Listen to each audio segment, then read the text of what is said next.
আসসালামু আলাইকুম। Discover point বিটি থেকে আমি রেজিল সরকার বলছি। কথা না বাড়িয়ে চলুন শুরু করা যায়।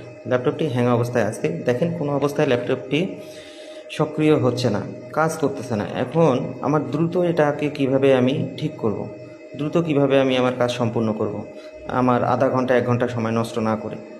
জাস্ট পাওয়ার বাটনটা আমাকে 6 সেকেন্ড থেকে 7 সেকেন্ড প্রেস করে ধরে থাকতে হবে, এভাবেই কাজ শেষ। এখন আবার সেটাকে অন করে দিব। অন করে দিলে ল্যাপটপটি সাধারণভাবে চালু হয়ে যাবে। এটা সাধারণত কেন হয়? ল্যাপটপে সাধারণত দুইটা ওএস থাকে। একটা হচ্ছে আপনার অপারেটিং সিস্টেম ওএস, যেটা সেটা উইন্ডোজ 7, উইন্ডোজ 8, উইন্ডোজ 10, যে কোনো কিছুই হতে পারে, এখানে লিনাক্স। আরেকটা থাকে বুটলোডারের বায়োস, যেটা আর কি আমাদের যখন কম্পিউটার ওএস হ্যাং হয়ে যায়, উইন্ডোজ অপারেটিং সিস্টেমটা হ্যাং হয়ে যায়, তখন আসলে অপারেটিং সিস্টেম কোনো কাজ করে না। তখন আমাদের সাধারণত যেটা আপনারা ম্যানুয়ালি কাজ করতে হয়। ম্যানুয়ালি ব্যাপারটা কেমন?